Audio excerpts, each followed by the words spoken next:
Welcome to Daily Meditation with Sangha Live.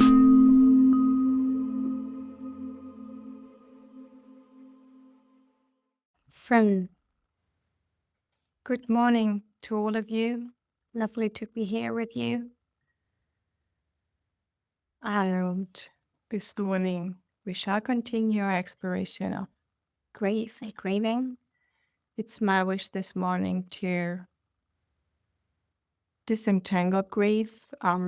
It hardly ever comes alone as a pure dynamic. Like anything else, it gets mixed up and intermingled with things which can burden our hearts an extra bit or stop ourselves from grieving altogether. So that is our intention today. First of all, just like you did yesterday, make good use of the chat box at any time. Found it very helpful that you named your reflections and your questions to me in explicit, like capital letters, and the good Sangha watching if I miss one, and just reminding me that someone asked the question. I will come to the questions at the end of our session. First of all, we're gonna share a bit and I'm gonna reflect a bit on my exploration of grief, and then we're gonna go into meditation. And at the end, there will be time for your sharings, for your reflections, and for your questions.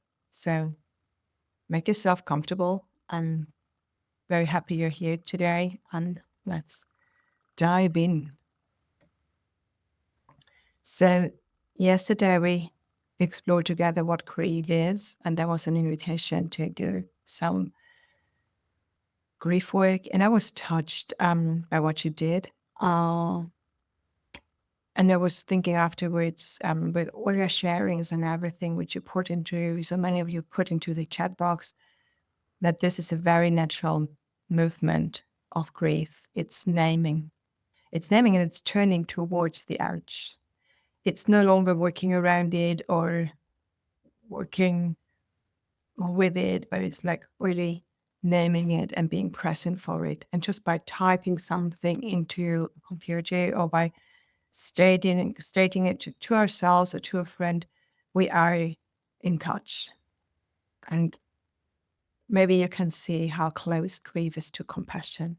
I find that grief is one facet of the Brahma Vihara, of the heart quality of compassion. And it's a curious thing, I think, our dukkha, our sensitivity, which is touched by the challenging and the painful. It's just like a physical law of energy. This urge needs to go somewhere. Yeah, we are touched, we're sensitive creatures, and there's this beautiful image of the heart mind of the chitta being like a swing door, and something touches it and it naturally swings back. And it's touched, it will swing back. And it's not about becoming less sensitive. It's about accompanying this swing back movement. Yeah, it will swing back. It will swing back into numbness if we don't know how to grieve. It will swing back into maybe bitterness or frustration or anger if we don't know how to grieve. It will swing back into some form of chronic, and we can talk about that today, chronic grieving, where we get stuck in that process, which is actually an emotion which is meant to move. Yeah, and it gets stuck within us somehow. So there is probably a skillful way to respond to anything which touches us, create some urge and the heart whispering, I wish this would be different. I wish this could be another way. There are skillful ways to meet this, and there are, because we don't have any other tools and options, and maybe there are strong sets of beliefs and judgments, other things might come. Yeah. And that I want to have a look into with you today, what else can arise other or in addition to grief. And the first thing I want to mention is numbness. And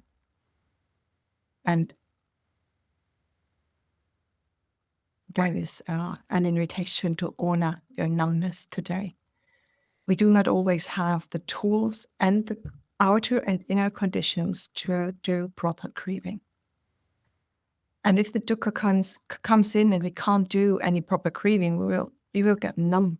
Yeah. And I think that is part of our survival strategy as humans, is to go numb. Yeah, I can't bear with this right now. I can't handle this. I need to take care of something or someone else. I can't enter the process of grieving right now. Or I don't feel fully safe with you. I can't, in your presence, I can't enter the process of grieving. Yeah. So you might hear that fear of overwhelm, fear of the grief, fear of what will happen can be a major block to grieving. And I reflected why this might be the case, and my answer at the moment might be that in order to grieve, we need to turn inwardly. And we become very, very, the numbness goes and we become very soft and vulnerable in a way. Yeah. We're not so aware to, we're not so able to be aware and awake to the others and their needs and their intentions and all the usual negotiation of needs which we do. We turned inwardly, we're listening to the heart singing its grief song. And it's almost like we can't do a lot of the things we would usually do. Yeah. And so if you're not in the surroundings where this can happen, yeah, you will have a hard time entering into grieving. If I don't feel safe, if I fear someone's judgment, if I fear someone's pity or their intrusion or just their well-meant and not appropriate counseling, I will not face my grief. That is why sometimes people have to withdraw from connection and community in order to grieve, because the surroundings with the other people is just not an appropriate surrounding for grieving. And if I think I have to function and hold it together, I mean, sometimes we have, like the parents or the caregivers or whoever. If I think I have to be strong, if all these views about myself are present, might not have the psychological safety to grieve. Yeah. If I have some strong judgments about how I should be and about what strength actually means, I might not be able to enter into grieving. And that might lead to numbness. Maybe to just see that. Maybe there is some work to be done before we can enter grieving. Yeah. And our grief, and even then your grief does not feel safe. How often in the one-to-one conversations I hear the sentence to say, oh, I know this is there, but I'd rather not touch it. I'd rather not come into contact with it because it feels bottomless. If I open that door, people say to me, whoa, I'm afraid of the wave, of the overwhelm which might take place. And this is a hard saying, I don't feel safe with the process. I fear the overwhelm. I fear maybe the re-traumatization, and that's okay. Listen to that heart. And then find some tools and ways to approach your grief safely. Yeah, no haste. There is literally no need for haste in the grieving process. I'm quite in awe how much or how little importance time and space have in the grieving process. It can be the grief, the actual occasion which made us grieve can be years and years and years away, decades. And if we come in touch with that grief, finally, it's as if it happened yesterday. Yeah. Grief doesn't care for time and it doesn't care for space either. We can grieve for our relationship with those who are on the other side of the planet. We can grieve for tragedy in our natural world, in places we've never been to. Yeah, grief really, just like compassion and that, but they're so close, doesn't really count for time and space. And we need the tools to do this process safely. And sometimes, and that needs to be said, our vessel of awareness and our vessel of compassion and our capacity to be mindful just isn't enough. No one can tell you just practice some more mindfulness. So I don't think we are meant as human beings to do it all on our own.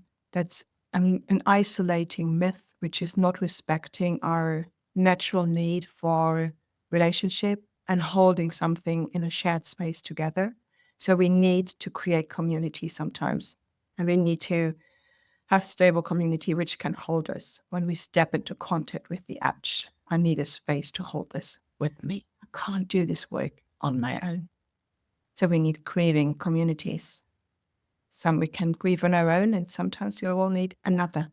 And that is fine too, because sometimes the grieving process is, you know this when you are, I had it when I was swimming as a child in the Atlantic Ocean. And most of the time, everything went fine and I was able to ride the wave. But sometimes, especially when you got closer to the shoreline again, it was just like gripping you, and then it was like turning you around and you forgot where it's up and where it's down. And I remember those moments very well because it was moments of existential fear, like not having any sense of direction anymore, not knowing whether this grip of the power of nature will allow me to go safely. And I think that can be similar to some forms of grieving, having no sense of direction anymore, no sense of who we are, where we want to go. Or sometimes if it comes, if grief touches us very deeply to our roots, we'll question whether we actually want to live. Yeah. And we need to have safe circles and safe connections to do this with. And I just can put out my heart there and say, this is what Sangha is for. Yeah, it's lovely to come together and reflect upon the practice and what the Buddha said in all this. But I actually want us to create connections which are so stable that we can hold such inner transformational processes with each other. That would be, I think, what could make Sangha, just as the Buddha said, a refuge. Then our Sanghas would be refuges. On the other side of the numbness, there is the despair. And that might be why many of us do not enter grief, is because we feel the despair. And I just want to maybe outline a slight difference between despair on the one side and grief on the other. Pure grief can be intense, and just like I said, this being milked in a wave have a lot of intensity. But pure grief has something to do with coming in touch with this ouch, being present for it, and being transformed by it. Whereas for me, despair has a lot to do with self-reference. Yeah. There is a lot of I, me, mine in the process. The sense of self might feel deeply unsafe with the change, the loss, that which will never manifest in life. So questions like, what will I do? And will I ever be okay again? And how will I be able to handle this? Will I be able to bear this in my life? Who will I be without? And what will my worth be? Will I be without this aspect, this addition, this manifestation of self and mine and who I think I am? And yeah, one of the last ones and the painful ones. Am I still lovable? Like after a relationship, there is the grief about the relationship. And sometimes the question gets in, am I lovable? Yeah, and that can easily turn a healthy grief into despair because the self itself feels questioned, feels judged, feels fearful, feels unfulfilled. And to gently disentangle the two and know the one for what it is and know the other for what it is. And then to say yes to the one and not feeding the other, to say, see you, Mara, And I shall not ask these questions of which the Buddha said they are tangles and they are jungles and there are thickets. And I imagine thickets to have thorns and be really painful, and thickets which I'm not going to enter. Yeah, I'm grieving, but I'm not going to question my lovability. Yeah. And maybe we need to take care of both. There's a time to take care of the grief, and then there is a time to take care of the nervous, agitated, wounded, offended sense of self coming with the grief. And maybe all of this is still not appealing. So still not appealing to why should I allow grief into my life? Why should this be a resource and a skill? And when I look into my life and when I talk to others, I hear them talking about resistances, and I love to see a resistance. Like, show me a resistance. They have to have usually a lot of wisdom and a lot of healthy questioning in them. So let's talk in the last few minutes of my reflection a bit about resistances. Grieving can feel like giving up on something. Yeah. Like when there's nothing else to do anymore, then I'm entering grieving. But as long as I have the hope that things will change for the better, I'll just keep trying. Yeah. And sometimes we then talk about surrender. Grief and surrender are another close match. And how often do we enter surrender early when we're literally out of energy? We can't stretch ourselves further anymore. And then we're allowed to give up, and then we're allowed to grieve sometimes. Then the grieving usually comes. And I just wish we could from time to time pause and say, this is really hard. Yeah, to hope for things to change, to uphold this wish, this dream is really hard. And I feel how my heart is stretched by this, for things to become eventually different. May I take a pause and grieve? At least grieve that it's so hard. Yeah. And then just see what the process brings with itself. And sometimes we think of grieving as consent. Yeah. Well, if I start grieving something, am I agreeing? Am I agreeing with the unskillful action? And maybe just be reminded that our hearts can do both. Yeah. I can grieve something, and when the opportunity for skillful action, for expressing my concern, for naming that which is unskillful is there, then I can do this as well. We can hold both in our hearts.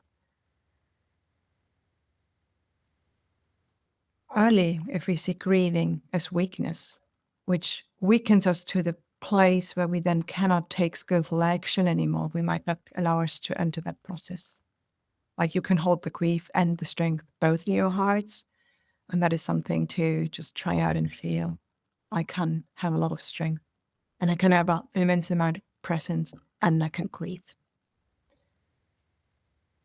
And the last thing about grief is that it brings us more into a state of being with, listening to, and there's less to do about something than usual. So how easily do we confuse grief with a sense of helplessness and hopelessness, with a sense of giving up control? That's the last big one. Yeah.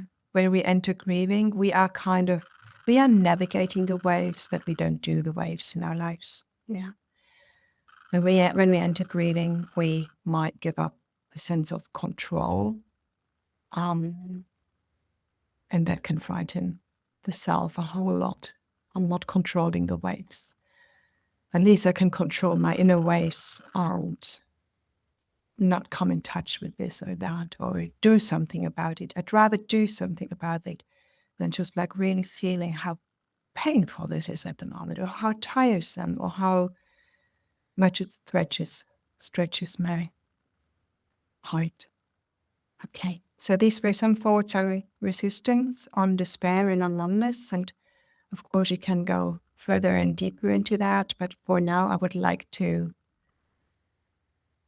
sit with you or stand with you, or lie down with you, whatever you find appropriate at this time.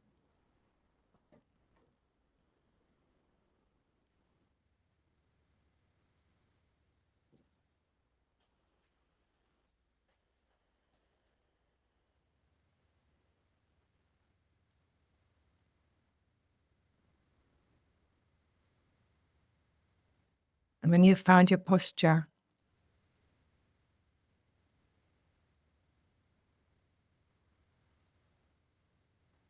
the invitation to the body to ease into the posture.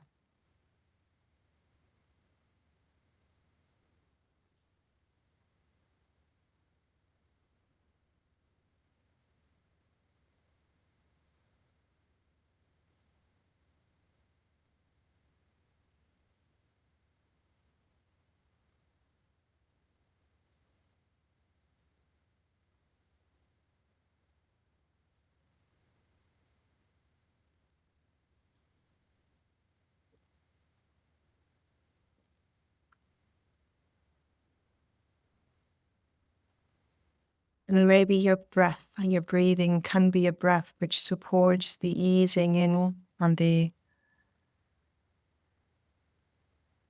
an embodiment of this invitation to the body. Dear body, it's okay to find some ease in this moment, some softness wherever it's possible, to hold a little less.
And when you feel into your bodies, do you feel those parts which are bracing, holding it together to get back into action or to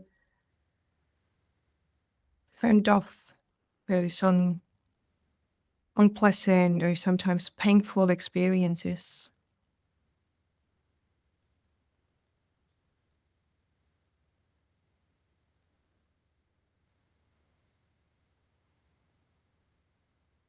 They might not be ready to soften right now, and that's okay. Just seeing, say, dear body, wow, you holding a lot together here.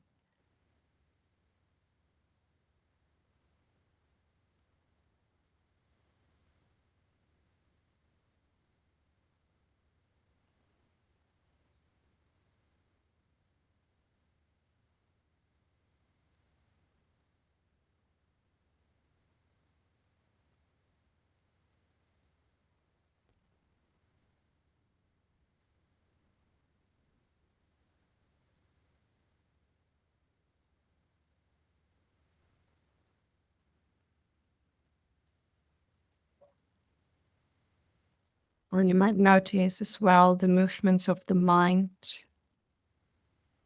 how it shifts its attention from here to there, maybe scanning, watching, being watchful, whether there is a problem or something to take care of or deal with.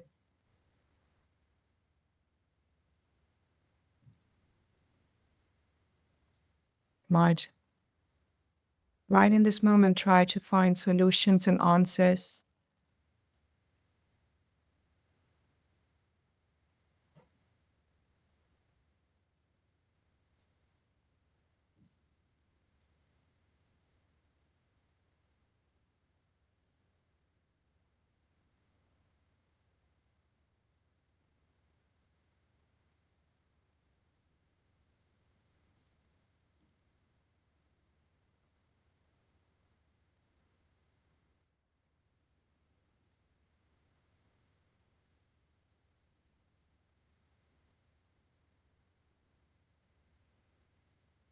And you might notice that it's well meant. It's trying its best to keep you safe and keep you nourished and keep you in connection. How do you mind? So much work.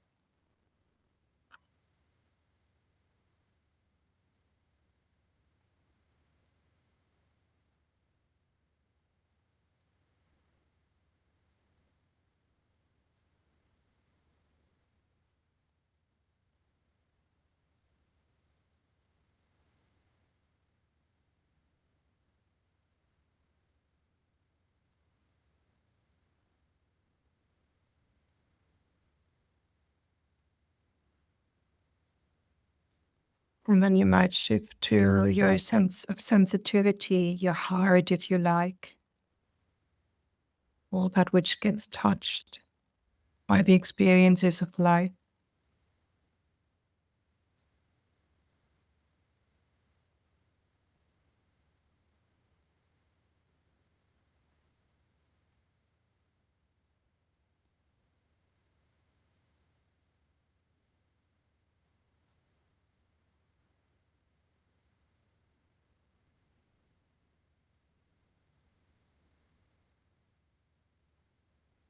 That which is touched by the unpleasantness and the agitation of the body.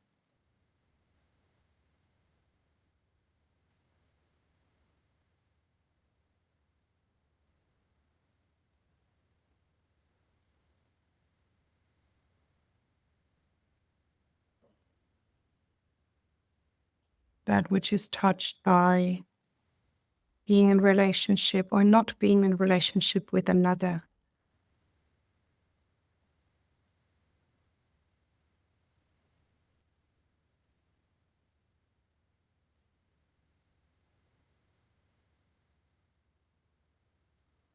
That which is touched by the endless stirrings of the mind, and yet another thought, and yet another thought.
And maybe we can bring some care, some tenderness to this sensitivity.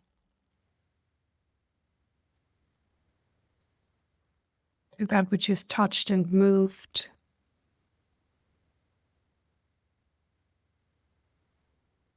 And saying to be in touch with all that isn't easy, can be quite a lot.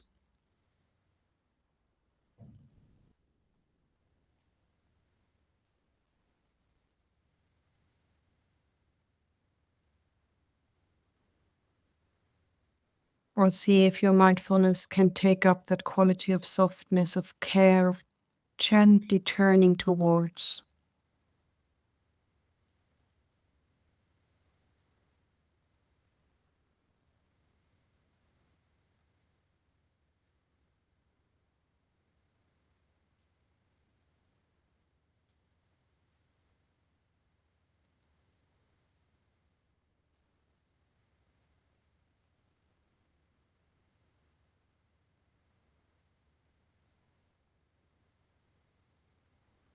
And it might be that your heart responds in grief and saying, yeah, it has been hard. It has been challenging. It has been painful. It has been pressured. And then we can allow the heart to grieve it.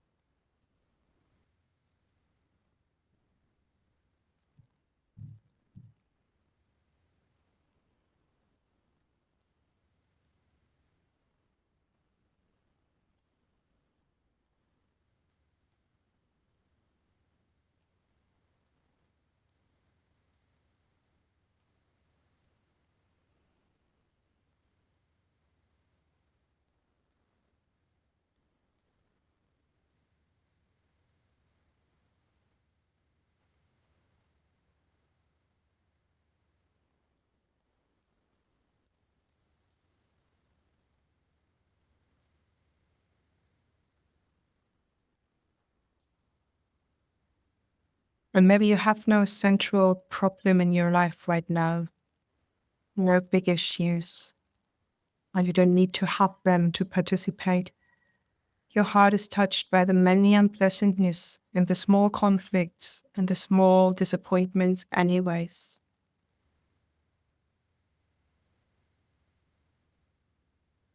Small ouches creating small ripples in our heart minds. Just getting out of bed in the morning when it's cold.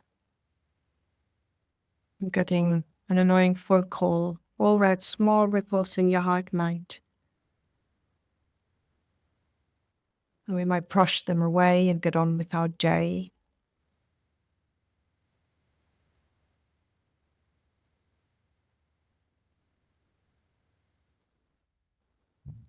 Now would be a time to allow our sensitivity, our heart, to tell the story of the 1001 thing we do every day and which we are a bit tired of.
And if our friend, the mind, steps in and wants to help, wants to analyze and find a solution and put it into context and comment on it, say, thank you, dear one. I don't need you right now. You're allowed to pause. Mindfulness, awareness, compassion is doing the job. I'm just holding this tired, weary, baking hard a bit.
And if all you feel is numbness, please remember that numbness is one form of grieving, the heart still holding it together. If you sit next to the brick wall of your heart, honor it and respect it as its way to protect itself. And maybe your compassion can literally fire, little warming fire next to this brick wall and say, I'm staying with you. I'm staying with you for as long as necessary.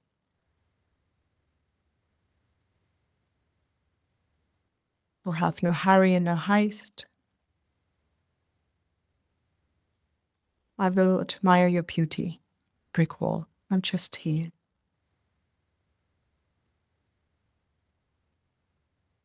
So that you feel no need to create or rush emotion.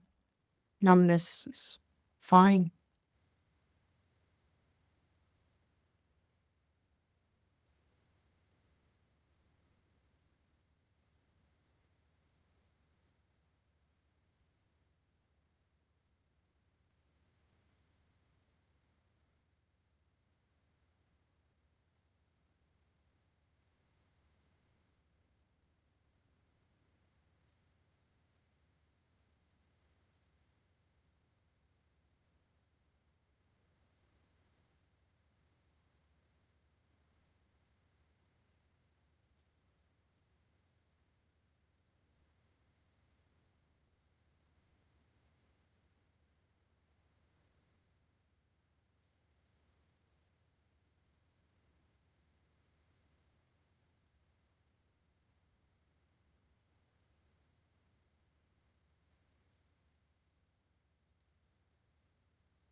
And then we gently bow to this heart, whether it's soft and open or whether it's a brick wall this morning. We bow to a capacity of mindfulness and compassion. They did the best they could this morning. And we can come back. The Buddha said it's a daily remembrance, the listening to the ouch. Instead, now we ground and root ourselves in the body once more, feeling the connection to the earth.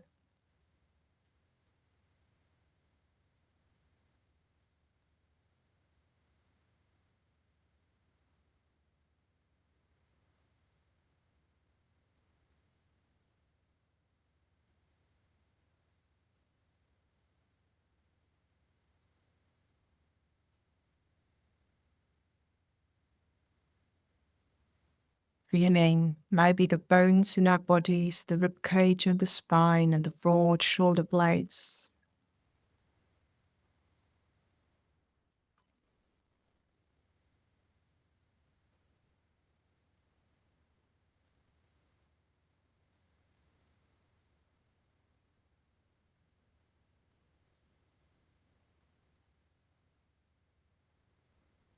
Noticing our feet on the floor and our hands on our thighs or in our laps. Still nothing to do. Can we let that impulse to move sink just once more? Not yet, not yet, not yet in action.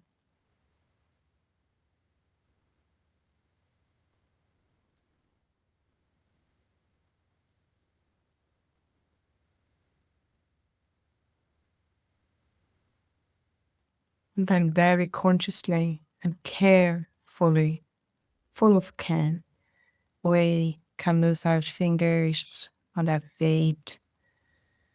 Good morning once again, dear body. And allow the body to do some movement it likes to do, some stretching, some yawning, some sighing.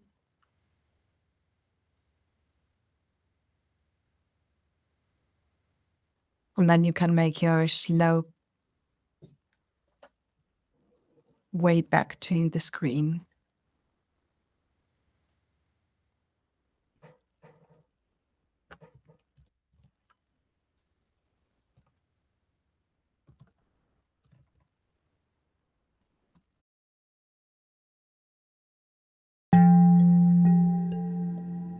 Today's podcast is an offering to you from our archive of freely available live daily classes. We make wisdom teachings and meditations as freely available as possible to as many people as wish to practice. You can help ensure we can continue to support a worldwide Sangha by leaving a review wherever you get your podcasts, by sharing this with someone who'd be interested, and by offering a small financial support at sangha.live/donate.